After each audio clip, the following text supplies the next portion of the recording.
All right, so what are the objectives of regulation? One thing to think about right off the top is that we want to make sure that we have operational integrity, meaning that the organization can be looked at any moment in time, and its transactions, its business logic, the way that it handles customer requests, the way that it handles changes, can all be well understood and is properly documented. And that there are no gaping holes in any of the processes which would allow fraud to take place easily or for even accidental problems to occur. We've got a tightly controlled organization with the right security controls in place, and that should become evident once the information is studied. Then we have to think about protecting our valuable assets. And what is an asset? It could be a lot of different things, right? It's basically something that has some type of value to somebody or to an organization. It could be people, it could be patents, source code, equipment, software licenses.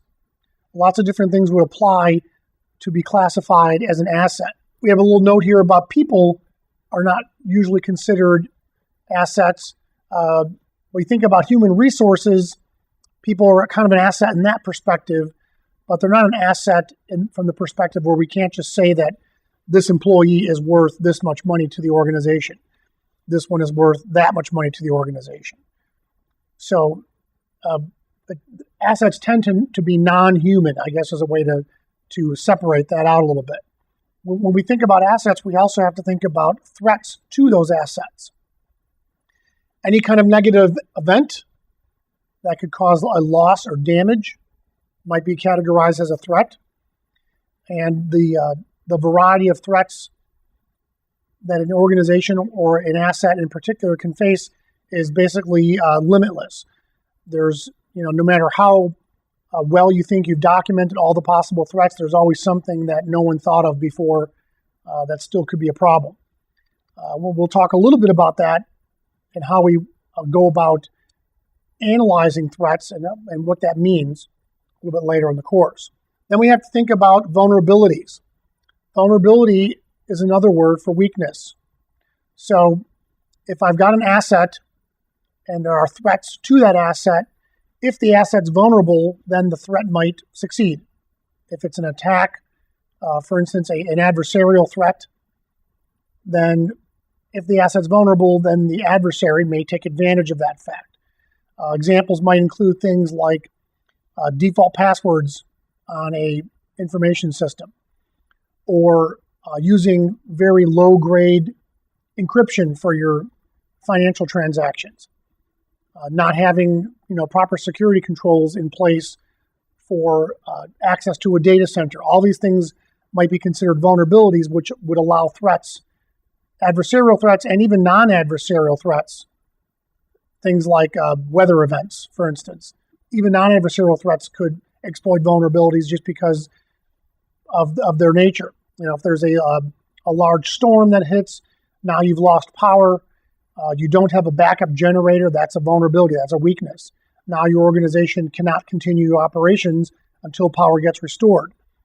So that's a good example of a non-adversarial threat causing damage or loss. So a simple example of some more of these here to think about. Even though we talked about people not having a dollar value associated with them, if it's a client or a customer, then we can kind of categorize that as an asset because they provide income to the organization and have value in other ways. Risks that you take with the business might also be considered in the asset category because you might decide, or your organization might decide that you need some new equipment or you need to upgrade your software. And so the expenditure of funds to do these things entails some risk.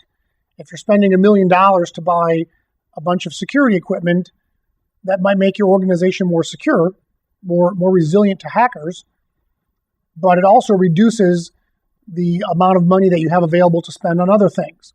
So there's always some trade-off there. Your actual data itself is definitely an asset. I forgot to point out with business risks, we also can consider those to be vulnerabilities. So let's say you spend money to buy something to enhance the security of your organization, but you discover later that that software or that hardware that you purchased has some flaws, has some vulnerabilities of its own. So now you've reduced your available funds for new equipment, and you've potentially introduced something new into the organization which could reduce your security posture. What about a decline of sales? Maybe the decline of sales is related to poor decisions. You might decide, your organization might decide to market something new or take something off the market that was doing well. These are decisions that someone thought was a good idea at the time, but it turns out later to not be the case. So we have to think about these things as threats, even though they come from within the organization from people that had good intentions. Poor governance, definitely a vulnerability there. If you're not able to measure something, then you can't manage it, as I mentioned earlier.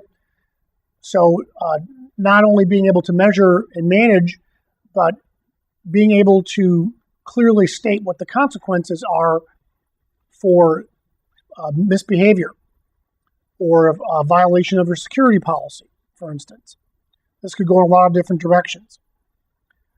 Software licenses, those are definitely assets. When hackers attack your systems or your networks, those are obviously threats.